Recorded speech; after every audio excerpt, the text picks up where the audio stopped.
I have a dream. My poor little children. ខ្ញុំមានក្តីសម័យមួយថាថ្ងៃមួយកូនតូចៗទាំង4នាក់របស់ខ្ញុំនឹងរស់ក្នុងប្រទេសជាតិមួយដែលពួកគេត្រូវបានវាយតម្លៃដោយចរិតលក្ខណៈរបស់គេមិនមែនពណ៌សម្បុររបស់គេទេ សន្ទរកថាដ៏ល្បីរបស់លោក I Have a Dream នៅក្នុងការដើរហាយក្បួនឆ្នាំ 1963 នៅ Washington គឺជាព្រឹត្តិការណ៍ដ៏ប្រវត្តិសាស្ត្រមួយសម្រាប់ការតស៊ូលុបបំបាត់ការរើសអើងពូជសាសន៍និងដើម្បីសិទ្ធិស្មើគ្នាដល់ពលរដ្ឋអាមេរិកគ្រប់រូប កាលពីខែមុនមានការដើរដង្ហែក្បួនមួយផ្សេងទៀតនៅ Washington បាតុកររាប់ម៉ឺននាក់បានទាមទាររកយុត្តិធម៌ដល់ការស្លាប់របស់ Michael Brown និង Eric Garner បាតុកម្មបានដំណើរការដោយសន្តិភាពមួយស្រីរបស់លោក Martin Luther King ដែលឪពុករបស់នាងគឺលោក Eddie King បានណែនាំថាការធ្វើបាតុកម្មដោយអំពើហិង្សានៅ Ferguson មិនមែនជាអនុសាសន៍ត្រឹមត្រូវទេក្រោយពេលដែលសាលក្រមមិនផ្តន្ទាទោសប៉ូលីសដែលពាក់ព័ន្ធនឹងការស្លាប់របស់ Michael Brown លោកស្រី Avida ថាពាក្យស្លោកគ្មានយុត្តិធម៌គ្មានសន្តិភាពក្នុងបាតុកម្មនៅ Ferguson ជាការបង្កហេតុឲ្យថាមានតែបាតុកម្មសន្តិភាពទេទើបអាចនាំមកនៅលទ្ធផលវិជ្ជមានដោយលើកឡើងពីព្រឹត្តិការណ៍ឆ្នាំ 1963 ពេលដែលផ្ទះនាងត្រូវបានបំផ្លិចបំផ្លាញ ខ្ញុំចាំថាឪពុកខ្ញុំបានឈរលើដំបូលឡានហើយមនុស្សនាំគ្នាចង់ធ្វើដូចនៅ Ferguson គឺព្យាយាមបំផ្លាញឡានប៉ូលីសដោយគប់ដុំថ្មម្នាក់ប្រើអំពើហិង្សាខ្លាំងគ្រាន់តែឈរលើដំបូលឡានកាន់មេក្រូហើយនិយាយថាកុំបំផ្លិចបំផ្លាញកុំប្រើអំពើហិង្សាគ្រួសារខ្ញុំនិងខ្ញុំមិនអីទេសូមអ្នកទាំងអស់គ្នាត្រឡប់ទៅផ្ទះហើយបន់ស្រន់ទៅអ្នករិះគន់ខ្លះថាការធ្វើបាតុកម្មបានបង្កជាគំនុំមកលើប៉ូលីសហើយទំនងជាបណ្ដាលឲ្យមានការសម្លាប់មន្ត្រីប៉ូលីស2នាក់នៅក្រុងញូវយ៉កគឺលោក Rafael Ramos និងលោក Vincent Liu តែមានកត្តាវិជ្ជមានមួយគឺការពិភាក្សាដោយសន្តិភាពអំពីការរើសអើងពូជសាសន៍តាមបណ្ដាញសង្គម So when I see the hashtag Black Lives Matter នៅពេលខ្ញុំឃើញ Clear Black Lives Matter ខ្ញុំជឿថាជីវិតរបស់ពលរដ្ឋអាមេរិកកាំងស្បែកខ្មៅទាំងអ្នកមានជំងឺមនុស្សចាស់ក្មេងអ្នកចេះដឹងរួមទាំងមនុស្សគ្រប់រូបផ្សេងតែមានសារៈសំខាន់ការឧទ្ទិសដល់ថ្ងៃឈប់សម្រាកនេះមានការរៀបចំជាការដើរដង្ហែក្បួនតាមទីក្រុងជាច្រើននិងមានការច្រៀងតាមព្រះវិហារទូទាំងប្រទេសពលរដ្ឋអាមេរិកទាំងអស់រួមទាំងលោកប្រធានាធិបតីនិងគ្រួសាររបស់លោកបានចូលរួមក្នុងសកម្មភាពតាមសហគមន៍ដើម្បីការរួបរวมគ្នាលោកស្រី Avida King និយាយថានេះគឺជាសុបិនរបស់អ៊ំនាងដោយចង់បានប្រទេសជាតិដ៏សន្តិភាពនិងរួបរวมមួយពីរដ្ឋធានី Washington ខ្ញុំតេនសុកស្រីនិត VOA I'm going to let it shine this little light of mine I'm going to let it shine let it shine let it shine let it shine if your light won't shine please don't put out my and those are connected to the land grabbing crimes but those ones would include crimes for example the assassination of trade union leaders the shooting of peaceful demonstrators the illegal imprisonment of activists and the persecution of other people who challenge the power of the ruling elite. So all these start from which year, 2002 up until now? Or? Yeah, the jurisdiction of the ICC started in July 2002. So we can't include crimes before that date, apart from to give context. Legal experts have argued unless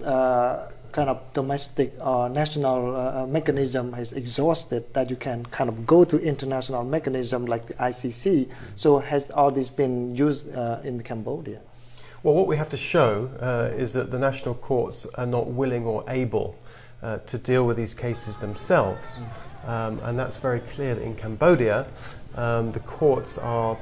subjugated and manipulated by those in power. And it's the ruling elite who committed these crimes, so there's absolutely no way that there can be justice for the victims in Cambodia. Can you tell us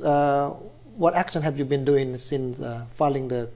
case in October 7? Yeah, well, what's important is to show the ICC prosecutor that the international community and the Cambodian victims are not willing to see Cambodian people sacrificed to the forces of power and greed. And so what we've done is that we've spoken to a lot of civil society actors as well as politicians to ask them to support this initiative, and we've gained a lot of support so far from FIDH, from Global Witness, from the political group Liberal International, and 40 NGOs who deal with land grabbing around the world have sent a letter to the ICC prosecutor urging her to take action on this case. Can you tell us whether this kind of support that you just... A written power of attorney. None of those victims work for the opposition, and the funding to do the investigation came from the diaspora in the United States. It did not come from party funding. So it's a distraction by the government that this is a politicized process. In fact, this is about victims, and what the government should be more bothered about is why there are 770,000 people adversely affected by land grabs. So this means that you're not going to back down no matter what political solution or settlement is in Cambodia? It's not a matter of backing down because the ICC now has the information. I don't think that I can withdraw this case formally under the ICC process. Okay. You're now in Washington, D.C., been touring a lot of states in the U.S. Can you tell us what's your purpose in doing all these things in the U.S. right now? Well, there's two purposes. Firstly is to have community meetings with the Cambodian diaspora to inform them what's happening, to give them more details about the case, because there's a lot of hope on this case amongst Cambodians. And the second reason is to meet with lawmakers in DC and with NGOs in DC